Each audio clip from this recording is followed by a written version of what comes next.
Sheet মাস্কটা use করবো। এটা হচ্ছে Korean glass glow face sheet mask, glowing skin, high strength, hydrating and moisturising. তো চলো এটাকে ওপেন করা যাক। এটা 15 মিনিটস রাখতে হবে। প্রথমে এটাকে ওপেন করি। আমার শীট মাস্ক অ্যাপ্লাই করতে তো ভীষণই ভালো লাগে, জানি না কেন। চলো তাহলে এটা ঠান্ডা পুরো অনেকদিন ধরেই ছিল বাড়িতে, তো ঠান্ডা একেবারে পুরো জেলি জেলি কেন যায় না, মানে আই থিঙ্ক কোরিয়ান বলে এত জেলি জেলি, পুরো থকথক করতে দেখাতে পারলে মানে বুঝতে পারতেন থকথকে যে জেলি ব্যাপারটা ওটা বোঝা যাচ্ছে। তো চলো অ্যাপ্লাই করা যাক। খুলতে পার না, আমার অলরেডি ফেস ওয়াশ করা দেখতে পাচ্ছি। আই থিঙ্ক জেলি জেলিটা ভেতরে দিতে হবে, তাহলে হাইড্রেটটা হবে।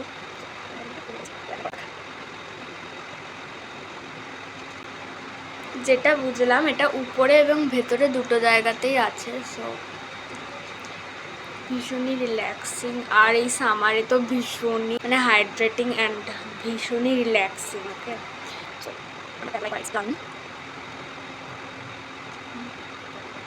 এবারে এক্সট্রা যেটা আছে ভেতরে দেখাচ্ছি। এটা একদম মানে কোরিয়ান বলে একদম মানে থকথকে জিনিস ব্যাপারটা আছে, মানে ময়শ্চারাইজার আই গেস দেওয়া। সো এটা আমি গলায় লাগিয়ে নিচ্ছি, ভালো করে অ্যাপ্লাই করে নিচ্ছি।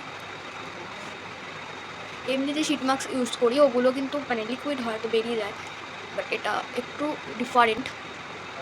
কোরিয়ান স্কিনের মতো হলেই হলো, আমার পুরো ভূতের মতো লাগছে।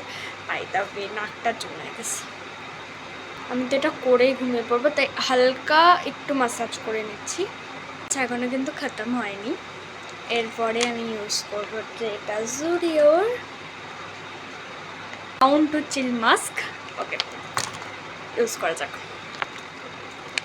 এটা জিপারের সাথে 10টা থাকে, মানে পাশে ইউজ করে এটাকে জিপ করে রাখতে পারবে, তাই জিপের একটা ব্যবস্থা আছে। তো এটা আর জেলি জেলি যেহেতু হাতটা খুলছে, খুলে দেখা হচ্ছে।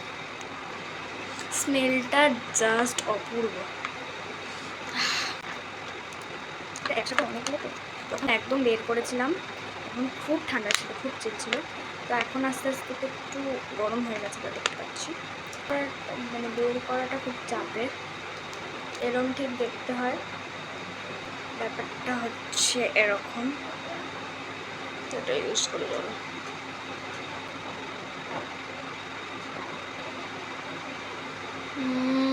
So hydrating and relaxing. Okay, bye.